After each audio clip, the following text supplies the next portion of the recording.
Hi guys, best regards from Ingolstadt. I have heard that you entered the Kamel GT Championship this year in the good old GTO car, so I wish you best of luck and a lot of success.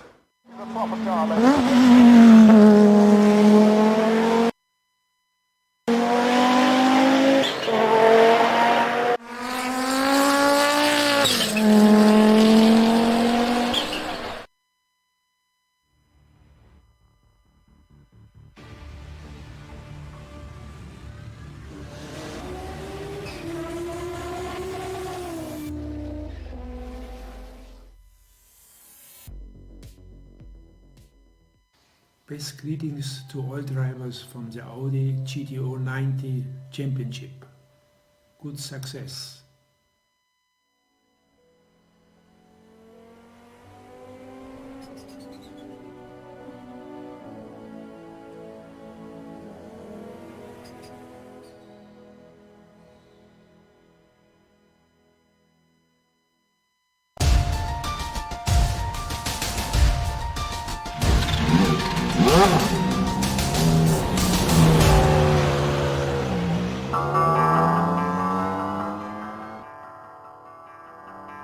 Motorsport's high speeds and unforgiving qualities left many drivers sitting among the wreckage and wondering what just happened. But the rapid pace of the championship leaves no time to recover. Laguna Seca is another notoriously tight and technical circuit. Despite most being intimately familiar, there is still a sense that things can quickly and unexpectedly go wrong. Will we be thrown for another loop? Let's find out as we get ready to watch round 6 of the iRacing Kamel GT series, and you'll see it all live here on the global SimRacing channel. Hi, I'm Joe Peak, and with me in the booth is Adam Lindgren. Behind the scenes is our director, Sean Crackers Ambrose, and he's using cameras provided by Dougie Beer. This California circuit has developed a reputation among drivers in which it is both respected and feared. To understand why it's loved and hated all in one breath, let's head to our track guide to learn some more.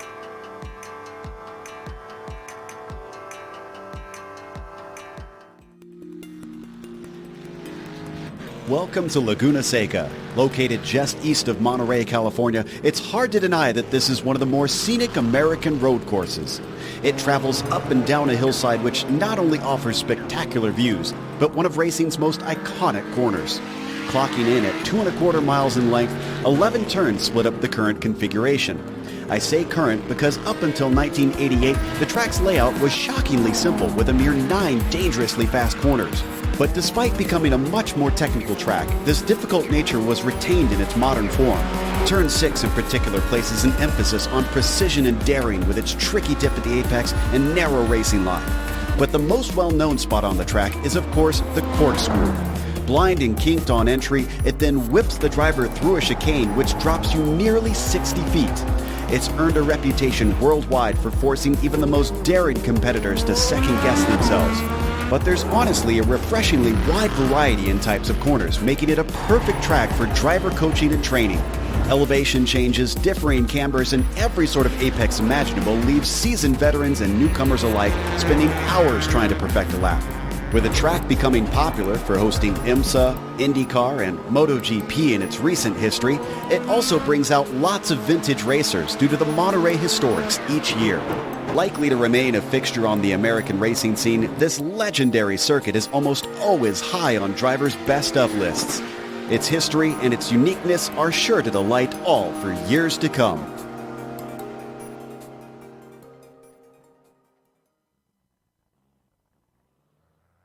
Even as we watch that video in the background, we were discussing that both Adam and I are fans of this place. But Adam, why don't you get into the nitty-gritty about this track?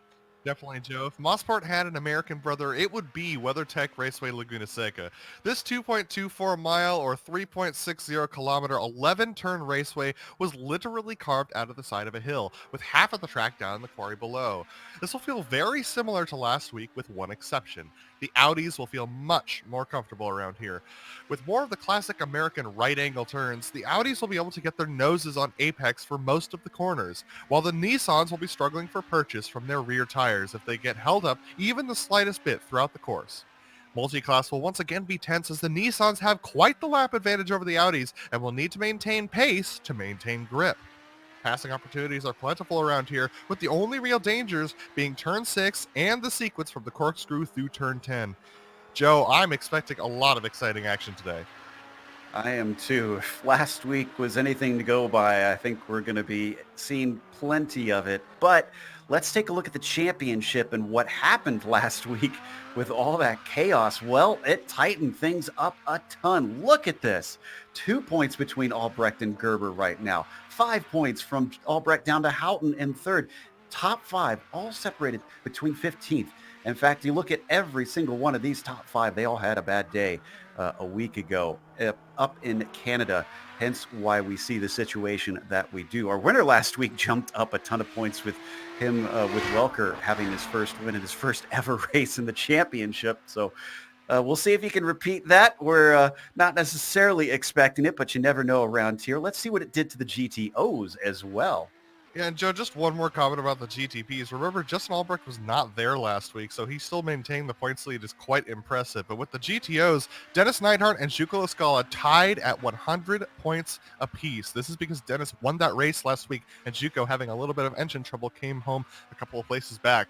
Philip Lake, who's been runner-up quite a few times this season, only 9 points behind, with Reed Miller 1 point behind him, Mr. Consistency there. And then Andrea Albertinelli, 43 points back. He's pretty much mathematically out of the equation, but these top 4, any of them could take the championship this season.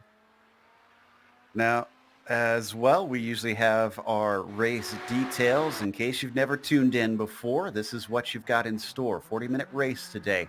And the cars are open setup, but they usually pretty freely share the setups in a series such as this. They want everybody to get up to speed and be able to join since they're already difficult cars. They, however, do not have a spare car waiting for them. So no fast repair. If you get damaged, you just got to come into the pits, get it repaired, and fall back down the order because there's no scheduled pit stops. They can also get disqualified at 25 incidents. Before they hit that, they're going to get a stop and go at 17 incidents, although getting up to 17 around this track might be a little bit more difficult unless you get a number of car contacts along the way. Right now, qualifying is underway, and how about this? Ben Bella is back. He was fast at Charlotte when we saw him, and he's fast here again with the provisional pole. Fabian Gerber's actually just coming around to finish his second time, and he's sitting in third. Let's see if he can snatch that pole away from the prototype before we get to the GTOs. He goes quicker, but only marginally, so he'll stay in P3. Neidhart is leading the way down in the Audis currently. Yeah, and unfortunately for fans of Justin Albrecht, I do not see him currently in the session, so I believe that he's going to be a no-show for this session as well, unfortunately. Yep, you're right. I do not see his name on the drivers list, so sad to see that he's going to continue to lose out this season. Just Jamie Hall has a big moment coming out of the final turn, and that's going to cost him what could have been a quicker lap because he was just hundredths away, in fact, 100th away from his best time. So that was a costly mistake that could have bumped him up into the front two rows. So I have a number of our GTOs still running. In fact, I see Rob Olenek here on screen, who's currently in 7th. He's one of the ones that certainly had a lot of action for him up in Canada. Big slide off that last turn. Is this going to be slower than that 22.6? It is 0.2 off for the number 4 car, so he stays put. Yeah, it looks like he just missed the apex on the final corner, so it's really hard to judge your braking zone, especially in the Audi when you're coming up to that final corner. We're going to see it here with Fabio Iati, see how he's going to handle this. Looks like he's going to hit it a little bit more squarely and be able to take that corner quite a bit better. See how he walks it out on the exit, so he's going to maintain his grip. But it looks like he messed up somewhere else on that lap because it's about 3 seconds slower than his fastest. Yep. Let's see, who else do we have trying to finish up here? Looks like Levesque is done with his qualifying. So is Coleman. Don't know that we have anybody. Ernesto Romero, it looks like, is on his second lap in his final minute and a half of qualifying. There you see Levesque, as we mentioned, he's already got his 2 laps in. Romero is coming out of the final turn, and he sits in 10th place. So he comes across. A 23.1 becomes a 22.5. And that's going to be good enough for 7th. That is a nice jump up. Yeah, quite a good jump for him. Michael Haynes looking like he has some significant front end damage, so he's definitely not going to be turning fast laps in that Audi. Yep, and that's going to be the end of our qualifying because no other drivers are able to get out and set a time. Everybody else has already done their 2, and they're just warming up at this point. It is a relatively large field here today. It's one of the base content tracks, so I guess we might as well go through our starting order and give you the rundown on things because it is Enrique Van Bella who is on the pole once again. Marco Mogren, how about that? That's a name we have not seen for a long time here on GSRC. He's going to be starting on the outside of the front row. Fabian Gerber outpaced once again. What's happened with Fabian lately? Usually he just snatches poles left and right. He'll start in 3rd place. Nick Mupanos with P4 on the grid today. And Jamie Hall, we watched that lurid slide at the end of his qualifying, cost him what could have been more. He'll start from 5th. Alex Millward returns once again and starts from P6 today. Michael Houghton looking for another win. He'll start from 7th, and to his outside, it's the other Gerber, Tobias Gerber, starting in P8. Laust Olsen in 9th today will be followed by Kitty Ingstrom to round out the top 10. Then on the next page, you have Fabian Jungluth starting in 11th. Martin Craytree with a P12 in quali. Pablo Suarez will be starting 13th, and then you've got Patrick Martin in P14. Alexander Chalito in 15th, Heitor Sintes Guindo in P16, and Matthias Hovdahl in the 17th spot. Then in 18th, it is Mike Reuter. Behind him, it's going to be Johnny Bell starting 19th, Guillermo Kramer in 20th. Inside of the next row as Ryan Lang in 21st, Jeremy Swain in 22nd, Asi Nieminen in 23rd, and Andre Juteau rounds out those who qualified in 24th of the prototypes. Carlos Fonseca and Timo Björkman qualified, or did not qualify with times, and will start from the back of the field. Dennis Neidhart's going to start on pole in the Audi with Kane Halliburton starting off right behind him in second place. And maybe haven't heard much of this season. Juco Lascala starting off in third with Reed Miller in fourth place. Ove Trengere, a decent qualifying for him in fifth place with Phil Lake only in sixth. It's going to be a hard climb for him with some very competitive names ahead of him. Ernesto Romero starting off in seventh position with Rob Olenek all the way back eighth. Another difficult climb for another good driver there with Andrea Albertinelli starting off in the ninth position. Fabio Iotti starting off in 10th with Yuri Gierson starting off in the 11th position. Hideki Koivisto is going to start off in 12th.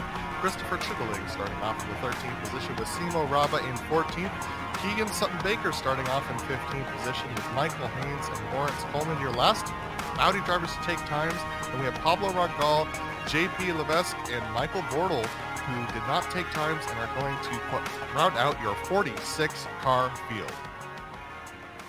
And what we saw with Timo's name there on our graphic is actually what we're getting information-wise from iRacing. I'm curious to know what characters those are supposed to be, as that's the first time I've ever seen something like that happen. I'll have to check in, see if we can figure out what is going on there. But as they start off on the pace lap, looking at the Prototype Championship, Gerber has got a good opportunity in his hands. He does have Nick Mucano's story about who is within the top 5 in the points and not too far away, who'll be starting next to him. But otherwise, all of his rivals either aren't here or are way down the qualifying order. So Fabian could find himself leading the championship after today is done. At least it's easy to figure out what's going to be happening with the GTOs there, Adam, because, well, between Dennis and Yuko, it's, well, whoever finishes ahead. Dennis, Yuko, and Reed are starting off in the top 4, so that's going to be awesome for all of them.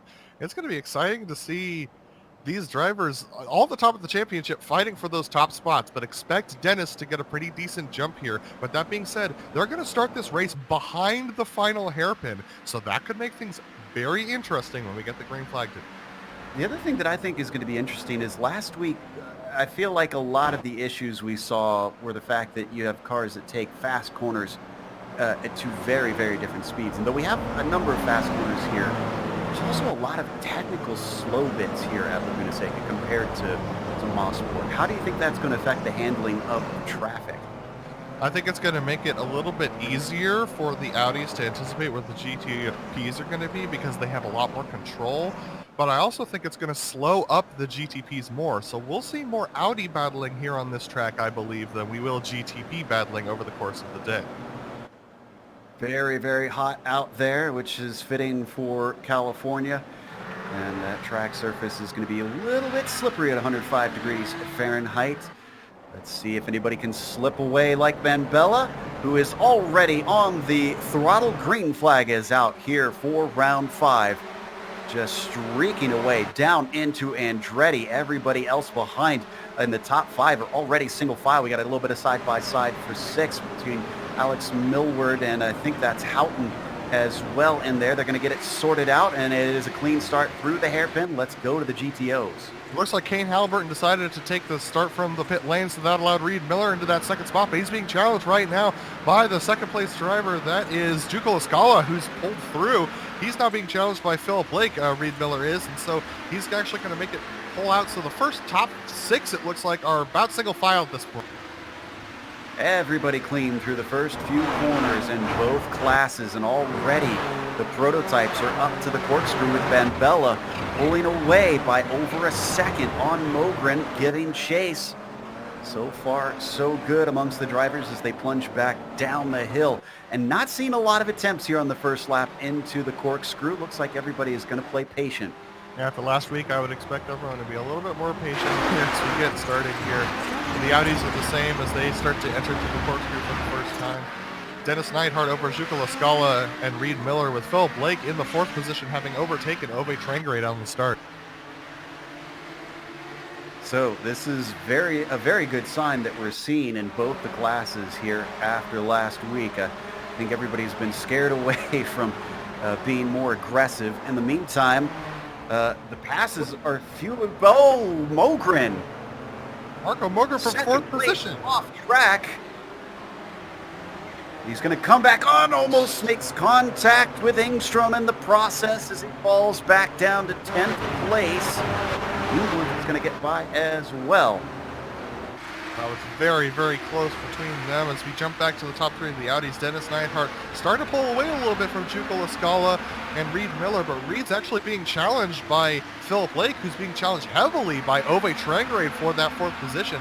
Ove looks like he wants to get that position back quickly. One of our sources says that Ove is one to watch out for, and obviously right now he's got decent pace. We had a moment with Tobias Gerber up in the front of the GTPs. Tobias and Fabian and Marco Mogren almost got together coming through the corkscrew. And this actually closed things together because you can see Tobias has a stack up behind him. Jungbluth, Krejcik, Suarez, look at this. Martin, Engstrom, Sintez Guindo, all trying to get themselves sorted out, and this is one of the places where you can see passes made. I think Engstrom is going to be under attack from Sintez Guindo, who gets to his inside, down into Andretti. Oh, no! Oh, big slide from Sintez Guindo, but he catches the car. Usually when the GTPs make that slide, they don't recover. Impressive save from Aitor Sintez Guindo. Look at that, Patrick Martin ahead of them, getting into the grass, the dirt here rather. The dirt is so slippery. And something happened to Phil Lake. Did he miss a shift here? I think he did. Yes, he did. Yeah, this is a missed shift coming out of the final corner. Oh no, it's a slowdown. He got a slowdown for cutting the final chicane, the final hairpin. Ooh, a little bit too tight in there. This is costly because, yes, we watch on board. He's fallen to 10th.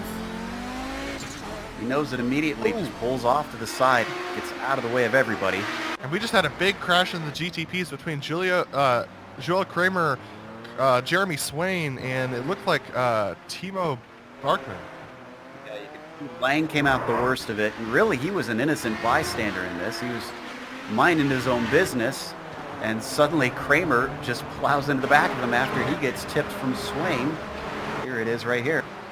This is the danger of battling through the corkscrew. It's one of the most dangerous places to try and make any sort of pass, and it looked like there was a defensive move there from Swain a little bit there to try and cover off the inside of that corner. And sometimes you have to let those guys get to the inside of you, or else you run the risk of getting into an incident like that. Down in third place in the prototypes, Jamie Hall being chased by Houghton, but he's also not too far behind Nick Bucanos here. So we've got a train kind of forming, but they haven't hit the traffic yet. This could all be mixed up in a hurry. Yeah, those of you wondering about the lead in the GTPs, Bambella's out to a 4-second lead already. But remember, he has not caught traffic yet, so that lead could evaporate as soon as he catches traffic. Look how much room they're taking on the outside of that corner. This is a tight battle. Bucanos just barely ahead. They are up to some of the traffic now. Looks like Lawrence Coleman up in front of them, and I saw another one a little bit up the ways that Bambella just went by, up to Andretti. They're going to be able to sneak inside. The Audi very aware of the leaders now coming through, but no opportunity for Hall. He has to stay put in fourth. Yeah, Jamie Hall's going to have to follow him through and really hope that he can get maybe a look to the inside at the corkscrew. I know that these two drivers are used to racing one another, so it's not out of the question with these two guys. Down in the GTO, sixth place has Ernesto Romero behind Fabio Iotti. So we watch them now come through the last part of the lap down to the final hairpin. Say Fabio's well clear, so shouldn't have an attack, but we keep talking about that gearbox. This could be a good chance for Romero to get a run. Ooh, yeah, it's very, very close. Up between the P2 and the GTPs, Fabian Gerber and Nick McCollins and Jamie Hall are literally line astern as they got caught up by some of the GTO traffic. This could be really dangerous going into the final hairpin. You got more traffic in front of him. Gerber's having to play patient. He's trying to save the car, and it's working out well for him. He hasn't been overtaken by Mucanos. Mucanos, though, pulling over. Did he get a slowdown, or is that wheel spin? big run from Jamie Hall. Going to look to his outside. Defensive move there from Mukanos.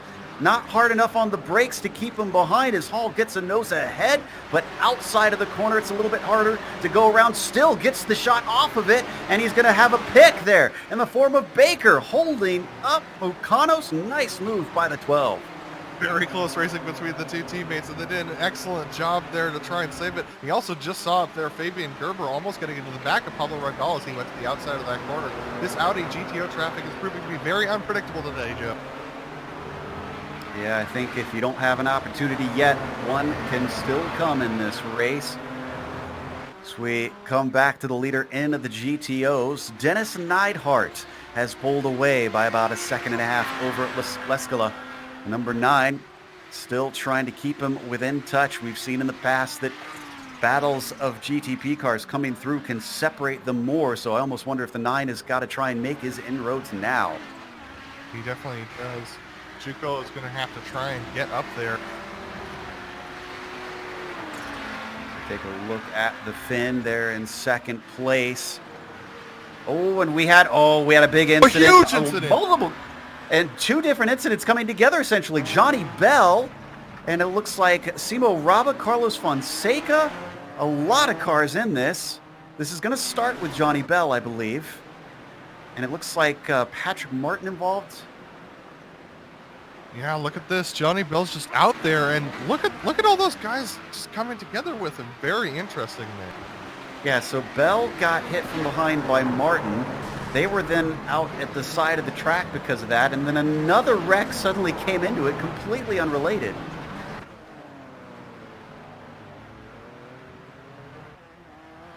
That was a little bit messy, but thankfully you still have a lot of cars that are still running. 2 of them fighting, Reed Miller and Rabo here. And we've also got Ove Trangerade back there. 3-way fight. And this is essentially for 3rd place in the GTOs. Look at that, 2 different lines going through the final hairpin. Rabo only decided to late apex it so he could get a good launch off, while Ove Trangerade tried early apex it to get to the rear bumper of Rob Olenek.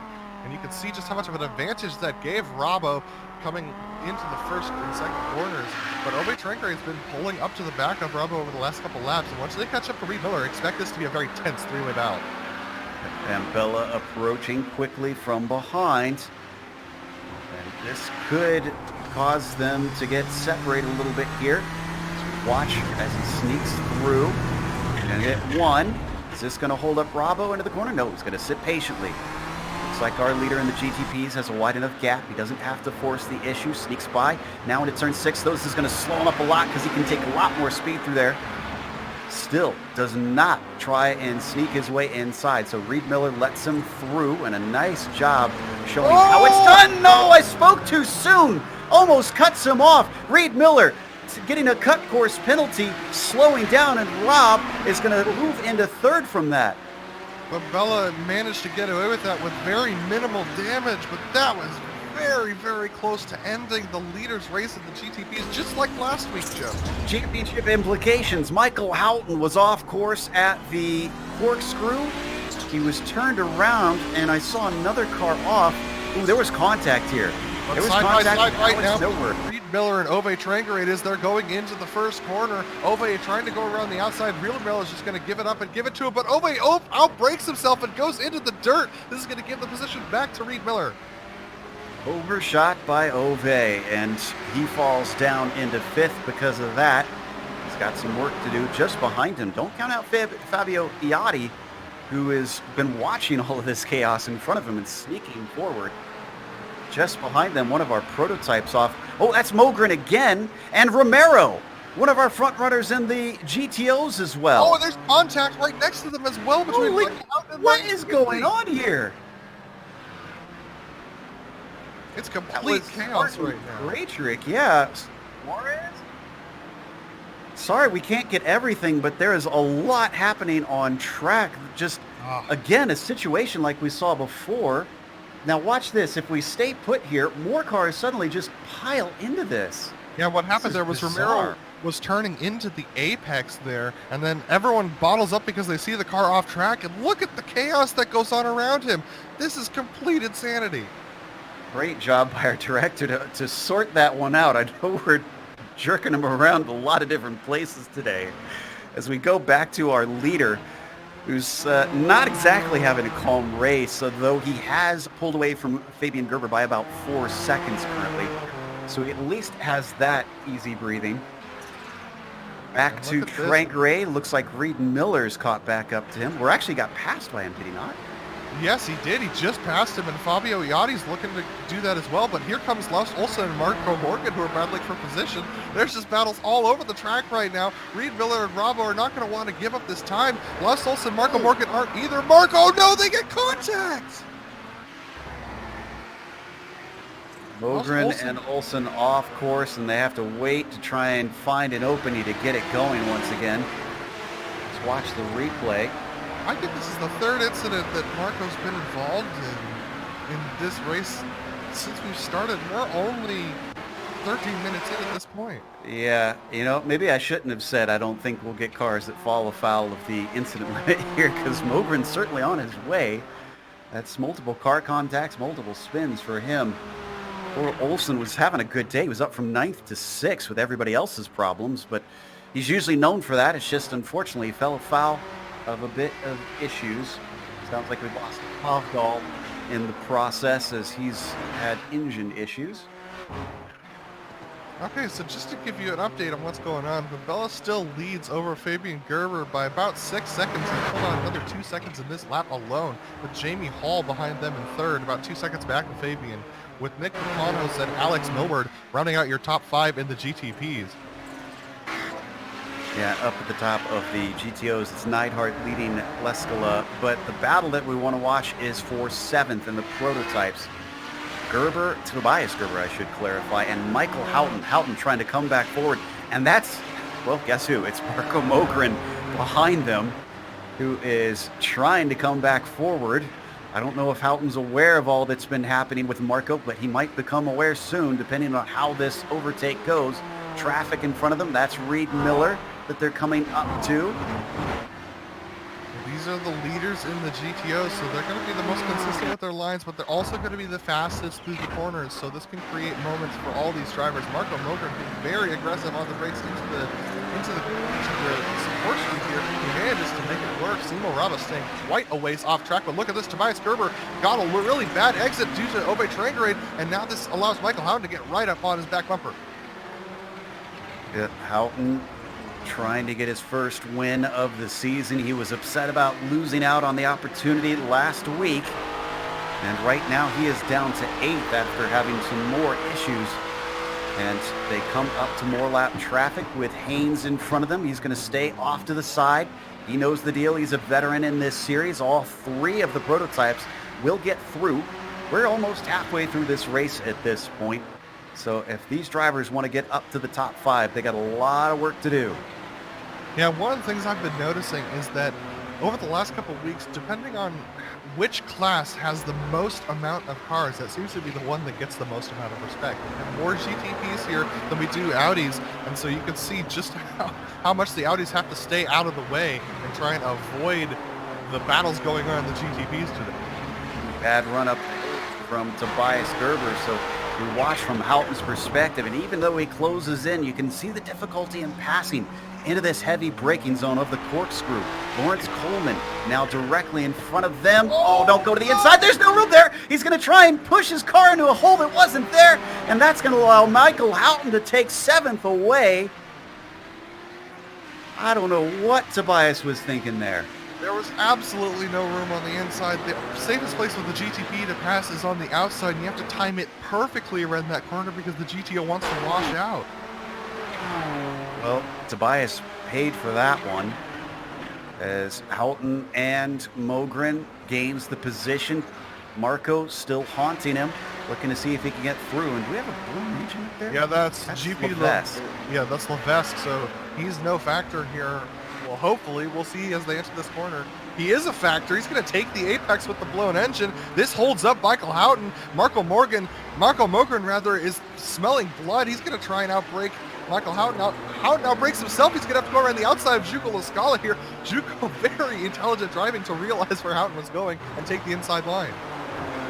to have to get some sort of PTSD foundation for Kamel drivers after this series is over. As Mogren continuing to try and see if he can find a way by Houghton. Credit to Marco for all we've been talking about his roughshod moves today. It seems like he's been a little bit more patient with this one. Yeah, definitely. I think he's had enough incidents for today, and he just wants to get up there into those top positions where he was hanging out before. This is Dennis Neidhart there passing. This is the leader in the GTOs, so expect him to be no factor and stay over to the right side as Michael Houghton's going to get through. And let's see whether Marco Mogren's going to be able to get through as well, because Dennis has to take that shallow apex there. And so look at this. Dennis Neidhart's going to go a little bit wide, but wow, well timed for Dennis there. Yep, I think Dennis knows what's going on out here. So, and he doesn't want to give away this lead. He's had a lot of wins so far this season. 4 compared to Leskala's 0, which is even more astonishing that the two of them are tied up right now. Meanwhile, sounds like we got a little bit of a battle as well in 14th, and actually that just finished up. I think it looks like Alexander in the 23 overtook Reuter. Yeah, but now Ryan Lang trying to go around the outside. That's not going to happen here, but Mike Reuter really struggling for exit grip on this really hot track. This is really causing havoc for these GTPs. Ryan Lang got an excellent exit. He's going to look to the inside of this corner. Look at that. Reuter pressuring him to the inside there, but look at Ryan Lang able to snake through. And this is actually coming up to what is essentially the only battle we've got in the GTOs, and that is Iati and Lake. This is for 6th place, as they've got Alexander quickly coming up behind, down and over the blind crest of the corkscrew. Isn't up to Philip Lake's rear bumper quite yet. And this is Phil's recovery drive. Remember, he had that slowdown penalty, which dropped him quite a ways back early on in this race. As Alexander goes around the outside, Fabio Iati actually goes off track. So, whoa, this is going to get tight. Ryan Lang to the inside of the hairpin. Almost contact between Mike Reuter and Ryan Lang. Ryan Lang alongside Alexandro. They're going to try and go too wide past Fabio Iati here. Lang looking to make up for when he got spun out at the corkscrew. That's going to get him up into 13th. Nicely done. Taking advantage of that situation without causing too many dramas for those around him. Still, he's having trouble trying to get by Iati. Finally, he's able to get through. Maybe just has to take an offline through turn 3. And here comes Mike Reuter to the inside, taking advantage of the slow Alexander as Fabio Iati was holding him up there. So Alexander dropping down about 3 positions in just 2 corners. Iati's also lost a lot of ground. Phil Lake directly behind him now. As we watch from on his dashboard, heading through the treacherous turn 6 and up the Rahal straight, a little bit of off track from Fabio. Can he hold the speed up? He doesn't cover off the inside of the corkscrew. Lake thinks about it, tries to get his nose in. Is this going to be enough? Side by side through this corner is not easy to do, but they're going to manage it. And now they've got more traffic coming up behind. Still through Rainy Curve, he eventually gets the job done. Oh, tight! That's Babella, the leader in the GTPs who tried to go around the outside. Iati did not see him there. This is very close racing. Here comes Babella around the outside again. But Iati's not willing to give this up, Joe. Yeah, but that doesn't look like a good enough exit to go on the attack into Andretti. Van Bella, who's grateful to eventually get by, keeps his 5-second lead over Fabian Gerber in spite of it all. That might actually be a battle because Jamie Hall is suddenly to the back of Gerber now for second. Jamie's pace has surprised me in the last couple of weeks, and we're seeing it again here. Fabian Gerber really starting to struggle a little bit with this car. Jamie Hall and Fabian Gerber catching up to the back of Kitty Engstrom and Fabio Iati, who we were just talking about. Jamie's just managing the traffic better than Fabian right now, and that's causing him to get an advantage. Usually saying something because Gerber's known for being very good with the traffic in this series, which is why he's won so many races and championships. Jamie Hall is on a tear. His teammate and Dirty Torch, Phil Lake, just in front of him, but Phil can't really give way. Whoa! Whoa, Iati overshoots it. Whoa, great heads up by Jamie Hall to see that coming and giving him space. Yeehaw! That's going to be an exciting one for sure. Other drivers take note. That is how it's done. Kept his eyes on his mirrors, saw it happening, and just let him through. And Fabio Iotti, credit to him as well, making sure to dodge Jamie and Phil there, making sure not to get into them. That was probably one of those change your fire suit moments for both of those dirty short drivers. Unfortunately for Hall, it did cost him some time. He's about a second and a half back from Gerber, but like we said, seems like that is got an ebb and flow. Just saw a car off track. That was just Alexander, number 23, with an issue, so don't need to go back to that. Looks like a self-spin of some sort. Oh my goodness. We're still being led by Bella up in the prototypes. We're still being led by Neidhart down in the GTOs. Fortunately, I think that issue with Iotti has separated that lone battle we had. And all the GTOs are now spread apart. I think we might have one for 11th between Romero and Rangel, but it's not very close right now.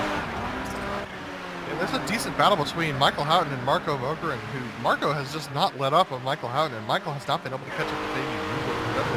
So this is very close. And Marco his damage is really hurting him. He's not able to turn into the corners as much as he'd like. He's got a tight car at this point.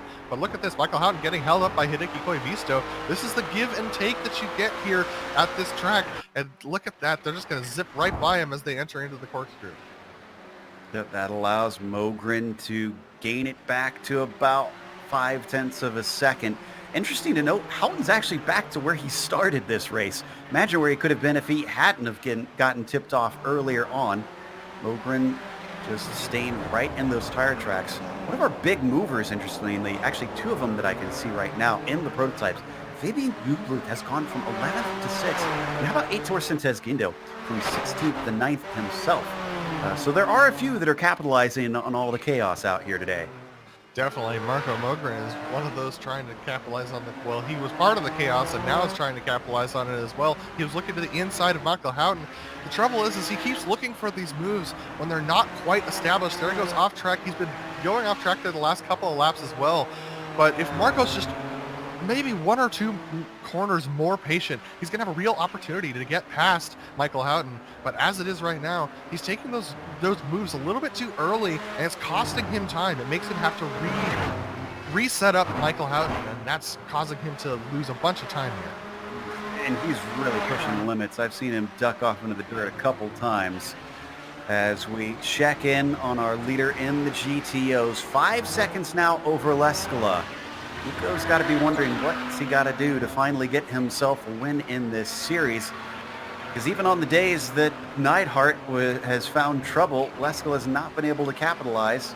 This is Fabian Gerber, second place in the prototypes, coming around the outside, or trying to, out of turn 5. There we go.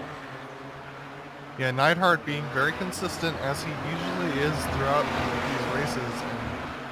Oh, as I say, he goes off track there just a little bit. That's a scary moment for any GTO driver, because the four-wheel drive will just carry you towards the wall there.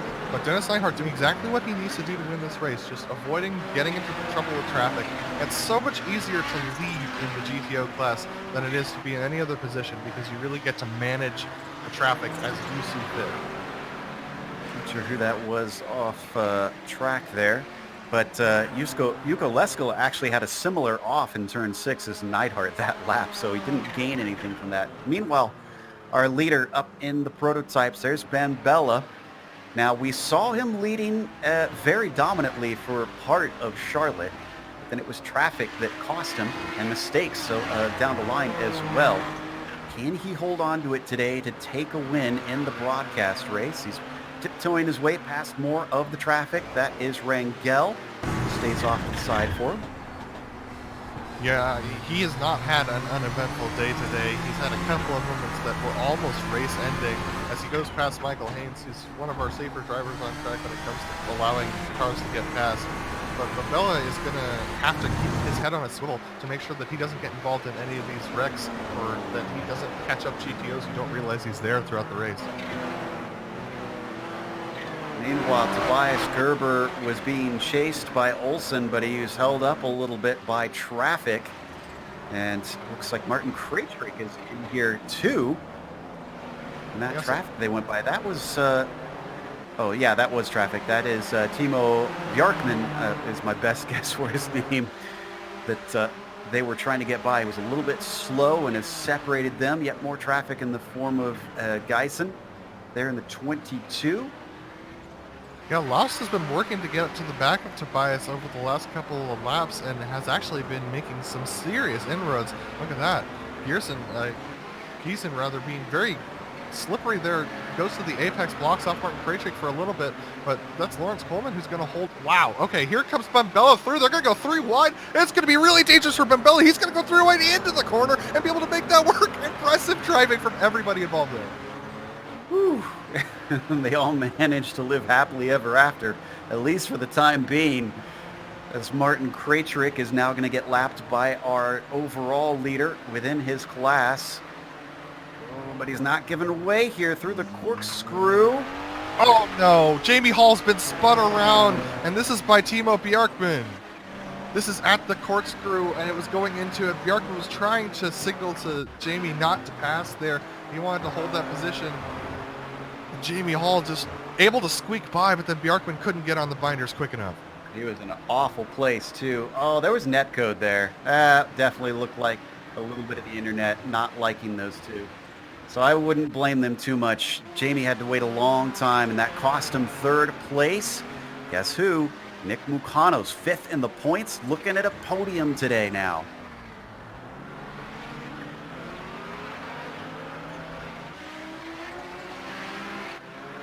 Oh, we have P5 between Reed Miller and Philip Lake here. This is a very close battle between these two. Phil has been doing an excellent job to climb his way back up. I feel like I say this every week, Joe, but Phil always has that bad luck that he has to recover from. But Reed Miller struggling on those tires. He's going to open up the inside to Phil. Phil Lake's going to dive to the inside. He's going to almost cut the corner there. Did he get enough? Did he get a slow down there? No, he did not. But Reed Miller in a good position to try and battle Phil again. Let's see whether he's going to do it. Looking to the outside as they come up and over the crest and then down, heavy braking into the Andretti hairpin, but Reed is not brave enough on the binders. So Phil Lake up to P5 now. It's going to be a little ways up the road to get to Trangarade, who currently holds 4th. As I wouldn't say it's been a quiet race for Ove, but certainly has kind of snuck his way up there.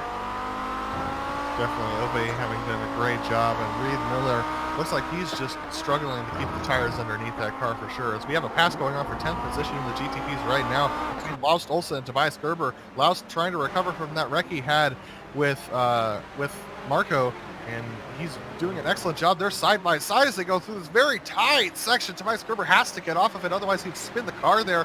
So Martin Krajcik having a great momentum here, but Tobias Gerber gets a better run off the corner. Oh, and here comes his brother, though. Fabian Gerber's going to interrupt things as he approaches. Krajcik's now eyeing Tobias Gerber.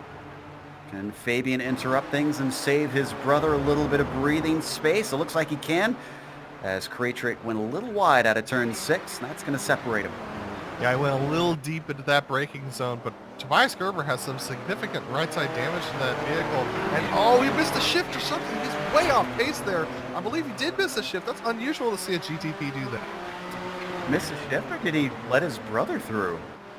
I think he saw him coming and, yep. Huh. I guess he decided he wasn't going to catch back up to Olsen, but now he's under major pressure from Martin Krajcik from behind.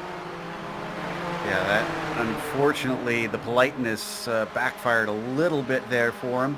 And Krajcik is looking strong in a straight line as he takes a little bit of a peek down into Andretti, but he's not close enough to get overlap.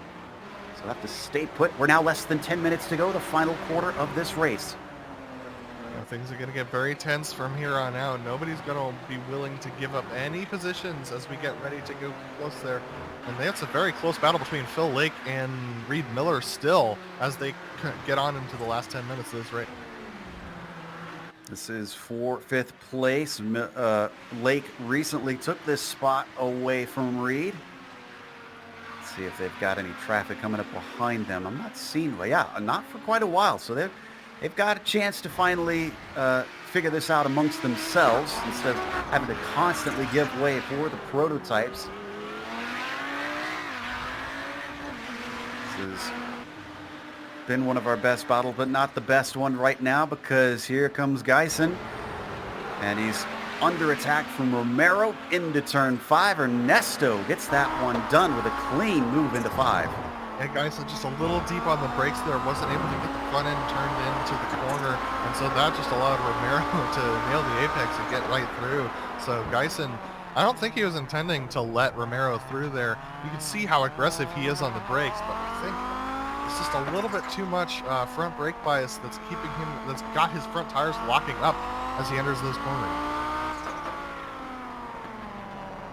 One thing I've been kind of wondering about is why we haven't seen Mogren make a pass yet, because he's been stuck behind Houghton for what, about 20 minutes at this point? As we watch Houghton deal with yet more of the traffic, Rangel getting out of the way, and then unfortunately unable to get out of the way of Mogren, who just catches him in an awkward spot. Yeah, that's the worst spot for sure to catch up to a GT. And something, Joe, has happened to Rob Olnick, because he's now side by side with Ove Trankre, and they were separated by about 2 seconds last I checked, and this is in the GTOs for 3rd place. Inside belonging to Trangarade, but he doesn't manage to get the power down quite as well as Robbo. It's going to be a drag race, heading up and over the crest, down into the hairpin, with the inside belonging to Ove and a little bit of a nose ahead. Does he have this one done? Could we see an over-under? No, he's going to try to go the long way around. Robbo attempting to force the issue. It doesn't work out as they get approached by Ben Bella, our prototype leader. I'm pretty sure that Robbo was thinking what you were trying to do, the over-under, but Ove Trankre did an excellent job of covering off the inside of that corner. As you see him, ooh, wow, he's going to go way off track here because he didn't realize Ben Bella was going to try and take the apex, and that gives Rob Olnick the position back. That's going to be for a podium spot. Rob Olnick now into 3rd, but he's got to hold on to it for another 7 minutes. That is a lot harder said, or a lot harder done than said here in the Camel Series, especially with yet more traffic approaching behind them, including Fabian Gerber, who seems in no mood to wait around right now. And what's unbelievable to me, oh no! That was Rob Olnick just outbraking himself, I believe. And Phil Lake's going to catch him with a slowdown penalty through the corkscrew. Rob's going to be a sitting duck. Is he going to be able to pay this back in time and hold him up? They're going to block up the track, unfortunately, as more prototypes start to clog up behind them, including Laust Olsen. Oh, that was Ove Trankre that just hit the wall on pit exit, and now Phil Lake takes a slowdown penalty by cutting the curb, so he's going to lose time. Rob Olnick, oh my goodness, everything's just cracking off right now. Watch what happened to Trangarade here. Oh, and that was his own mistake, just overcorrecting the car. And then if you watch above him, you're going to see Andre Juteau. Oh, no, we're coming back, at least, it seems. Well, they're side by Juteau side. spun off as the two were fighting side by side. They're side by side still between Phil Lake and Rob Olnick as Laust Olsen's caught up behind them. Tobias Gerber taking the opportunity to try and make a pass. Phil Lake's going to get turned by Robbo here as they get going. This is craziness going on in the last 5 minutes. They go 3 wide, splitting them, but there's a little bit of a pit contact once again, and some ghost contact, unfortunately. It knocks him into, is that Kenny Ingstrom? Yes, it is. So Tobias Gerber left at the side of the road. Somehow Olenick's still going, chasing Reed Miller. And then Phil Lake is the one who inherits 3rd out of all of that mess. This is complete insanity going through the corner. You can see the spin there, a little bit ghost contact, and major contact between those two drivers in the GTBs. That's going to be some heavy damage. Tobias Gerber already in the pits. Yep, he's not very happy about it. We come back to the battle between Jamie Hall and Nick Mukanos. This is for 3rd, separate from what we were just watching before, but now coming up to a few of the players. Rob Olenick and Reed Miller, who are trying to sort out 4th place, are just in front of them. I'll say that Rob Olnick's probably not very happy right now either, so Nick Mukanos and Jamie Hall are going to have to be very careful as they make their way through this battle. Oh, goodness. Looks like we're having a little bit of connection issues there. He's disappeared. There he goes back. I worried that maybe he hit the incident with it. Contact between Nick Mukanos and Rob Olnick there. Very slight contact, but enough to slow up Nick Mukanos. Now they got Alex Millward in there as well. Things are starting to get crazy as we get to this turn again. Jamie Hall looking to the inside. Nick McConnell's going to cover it off here as Reed Miller is trying to go around the outside of Lawrence Coleman there, the slow GTO on the inside. Look at this, side by side, all these dirty torque drivers. Oh, Reed Miller's going to have to brake early. This is going to hold up Millward as Millward tries to get through. It goes past Reed, but now Jamie Hall's got to run. He's going to look to the outside through the corkscrew. Oh, and yet more traffic, and he's going to get into the back of him. Just has to slow up. Alex Millward, unfortunately, finding the track way too full. And Reed Miller in that actually sideswiped that car. And now Reed and Rob Olenek are still almost side by side here as they're dealing with Ryan Lang in the 12th position, who's going to try and go around the outside of Reed Miller. This is going to hold up Reed and not allow him to take the apex very well. Rob Olenek's going to try and get to the apex early. He can't do it, so this is going to allow Reed Miller to get off the corner early. That ends that battle. Oh, I think Olenek either got a wheel spin or a missed shift because he suddenly fell back. This has not alleviated the battle for fourth in the prototypes because Jamie Hall and Alex Millward are still tight together. We don't even have time for replays in any of this because as soon as one thing happens, the battles pick up somewhere else. As we ride on board with Hall, looking through the 007 cam, looking at Millward. Jamie Hall is desperate to get back up to the back of Nick McConnell and resume that battle. It's hilarious to say, Joe, but after all this chaos we've had over the last 3 laps, the positions are as they started. Nick McConnell's, Jamie Hall, and Alex Millward. Oh my goodness. The stats will not tell the story as we watch them go through the corkscrew. When are we going to get the white flag? That is a question. I think next time by for Bambella. It's going to be about 2 laps, I believe. Bambella having just taken, he's going through turns 5 and 6 now. So Bambella might have another, maybe another 2 laps after this. Yeah. So we're hearing maybe white flag at the line, but yeah, I think that should be correct. Let's go back to that battle for the podium spot. 22 seconds behind Fabian Gerber. Nick Mukanos has no hope of getting any higher. At this point, it is all defense for that number 16, especially because he wants to try and get as many points as he can, knowing that Gerber is going to take another few away from him. Has a good exit out of turn 4, and that keeps Jamie Hall at arm's length. Jamie is just driving to his complete limit at this point. He's gone out a couple of times, but continues to gain through the corners. He's got this thing set up so well to take these corners on this race. Nick McConnell's just really, he doesn't have the pace for it. He's going to have to defend as hard as he can against a charging Jamie Hall. Don't have to go to it, but Michael Houghton had an incident, and that has caused him to tow to the pits. So another disappointing weekend for the number 4. We ride on board, watching from Millward's perspective here. We are getting the white flag. This is going to be the final lap for them.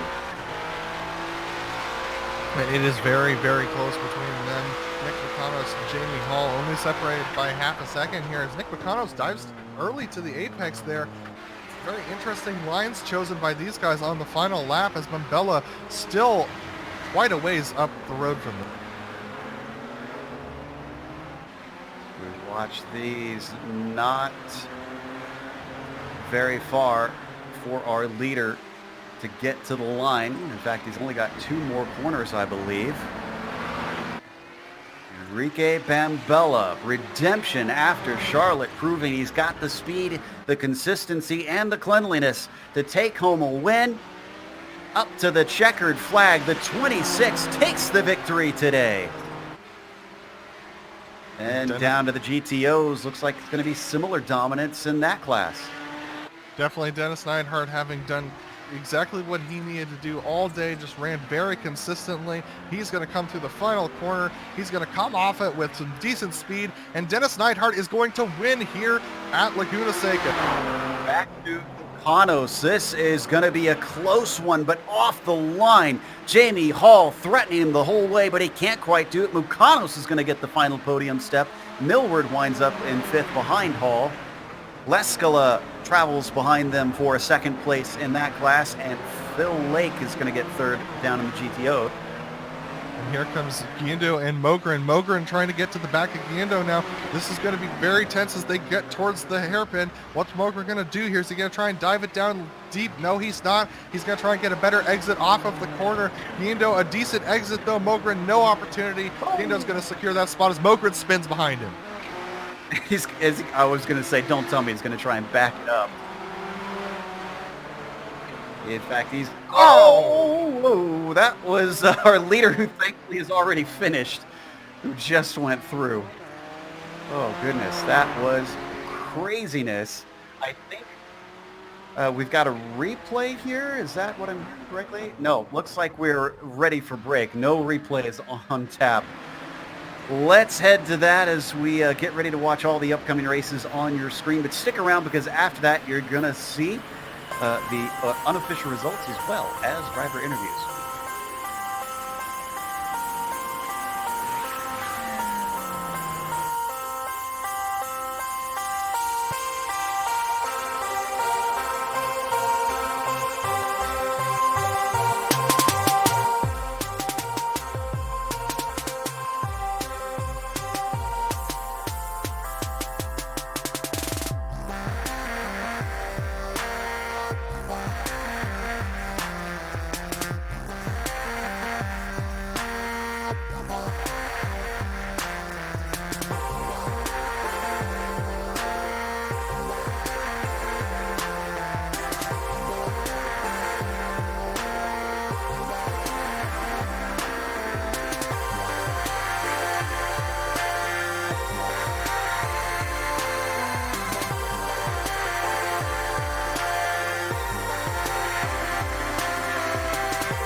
Welcome back to Laguna Seca. In a strange twist of events in what was already a strange race, we got an extra lap. The iRacing stewards saw fit that the race was not done, even though the clock had run out for Ben Bella. But thankfully, there was only one major change. Adam, you had caught this pass there between, I believe it was Hall and Millward? Yes, it was. Hall and Millward into the final corners here. We're going to see it on screen. This is a very interesting moment. You see it right there. Jamie Hall losing traction through the second to final corner, and then Millward able to snake his way through and get past Jamie Hall, and Jamie just so frustrated at the end of the race, blows through both of them. So just a really unfortunate moment for Jamie Hall right there. Yeah. It's, looked like there's a little bit of ghost contact at the very end, unfortunately. But let's go through our race results after all of that. We had a lot of DNFs here again today, but not one of them was Bambella, your winner, with Fabian Gerber now definitely taking over the championship lead with that, unless there's some drop week shenanigans happening there. He finished in second, with Nick Mukanos climbing up to third. Alex Millward, we saw the last lap pass there to get him fourth place, and Hall still grabbing a top 5. Fabian Jungbluth, a good run from 11th to 6th. And then one better, a couple better actually, Heitor Sintes Galindo, 16th to 7th, and the last car on the lead lap in the prototypes. Marco Mogren with an 8th, all over the place today with his return. And Martin Krejcik finishing in 10th. Laust Olsen ahead of him at 9th spot. Ryan Lang with 11th, and Alexander Chalipko in 12th, Kitty Ingstrom in 13th. Then you've got Michael Houghton. Unfortunately, another bad day, winding up in 14th place. Guillermo Kramer in 15th, and Carlos Fonseca in 16th. Dennis Neidhart's going to take the win in the GTO class over Juko Lascala. Fairly uneventful day for those two, with Phil Lake coming home in third, recovering well after getting that early penalty through the final corner, with Reed Miller coming home in fourth position, very closely followed by Rob Olenek, with Fabio Iati battling those two for the final positions in the top 5, coming home one short in 6th. Andre Albertinelli comes home in 7th position, a continuance of his consistency this season, with Hideki Koivisto in 8th, and Ernesto Romero coming home in 9th position, with Pablo Rangal rounding out your top 10. Yuri Geisen coming home in 11th position, with Christopher Chitterling coming home in 12th position, and Keegan H. Sutton-Baker coming home in the 13th position. And then we have Timo Bjarkman in the GTP with Lawrence Coleman in 14th, Michael Haynes 15th, and then we start to get into the did not finishes and the DNFs due to wrecks and to penalty points after this. Yeah, certainly was a number of penalties, incidents handed out today. Fabian, I don't know what it was like from inside the cockpit, but from outside, we could hardly make sense of it even with our eye view. I mean, what do you make of it from your perspective? Yeah, what can I say? It was horrible actually. It is so tough. Every car was in a different place. Every car wanted to leave you by on a different place, and some stayed in the middle, some on the left, some on the right. It was just, sometimes you had to guess and close your eyes and go through and hope you're gonna get out in good shape. We saw what we thought was an interesting moment with your brother. At one point, Tobias was in a fight, and at first we weren't sure if maybe he couldn't find a gear in the car as he slowed up, but then we realized, was he perhaps maybe letting you by intentionally, kind of sacrificing his race even though he was in a fight there? I don't know. It looked to me, I haven't talked to him yet because it looks like he didn't finish, so I haven't talked to him. But it looked to me like he was already passed by Joust, and Martin was behind me, so he knew if he lets me by, he's not going to lose anything. So, and Laus was going to lose another bit of time when I passed him. So I think he was just letting me through, knowing that he's not going to lose anything. Sorry, it's difficult to talk. It was really exhausting, this race. It's hard enough for us to talk, honestly. You'll see when you go back and watch the broadcast. This has been almost a nightmare combination of tracks. Charlotte, we've had Mosport. Now we're going to VIR next. At what point does this get exhausting with this collection of tracks? Because this is a lot of tough circuits to be visiting. This season is all American and Canadian circuits, actually. So it's actually by accident all these tracks come together and they're difficult. But I don't think it's so much the tracks. It's more the behavior of people. I think you can do races on any track if everyone does the same. Everyone knows what to do, and we have a lot of people now that are new to the series and don't know exactly what to do. So it's difficult because of that, not because of the tracks. Well, sounds like there needs to be a school in session here for maybe a couple races and Yeah. help out the newbies. Again, congratulations on a second. By our calculations, you might be able to take the points lead with this one. Actually, I think Adam has come in. It looks like he might have a question. Yeah, here. Fabian, Hello. you said that there are definitely a lot of new drivers in this series. What are some suggestions you give to some of those new drivers as far as getting prepared for a challenging tight track like VIR after the last couple of weeks we've had? Oh yes, it's actually not that difficult. It's just to remember to stay on the racing line at all times, except Nissan comes alongside when on the braking, or when he's on your outside, then don't take the whole track to get out of the turn. So you just need some awareness where the Nissan is, and never underestimate how fast they are. That's important too, because you hardly see them in the mirror, I guess, and all of a sudden they're close. So an Audi, it's probably very difficult. You have always to be looking in front of you and in the mirrors. Well, thank you, Fabian. Excellent work out there today. Thank you very much. See you next week, guys. It's telling when even the drivers are exhausted and can't really speak, when I'm sure our tongues are already tied after races like this. But our second place finisher, unfortunately, the only one we're going to get to talk to today. I guess everybody else is still trying to recover themselves and untangle what happened out there today. So we're going to give a big thank you and close out thanking the Kamel GT series themselves for bringing us on for another season of coverage, as well as a thank you to the companies that provide the software and the hardware for our broadcast listed here on your screen. Additional thanks go to June Lamont, who provides our wonderful music. See the screen for how to get a hold of more of her great work. And thanks to the team today, Adam, Sean, and Dougie. If you'd like to find out more about GSRC, including upcoming races, you can find it at globalsimracingchannel.com. Also, check out our social media. Our Twitter is @GSR Channel. Facebook is Global Sim Racing Channel. And Instagram is GSRC_Graham. We've got a merchandise store, and if you want to check it out, it's gsrc.storenvy.com, and the link is in the description below if you don't want to have to type that in. The next race, as we mentioned, we're going to be going over to Virginia for VIR. That'll be Saturday, April 25th, 1 p.m. Eastern. And in just a couple hours, we'll have the Majors All-Star Race. So stick around for that, because that is going to be a fun time over at Charlotte.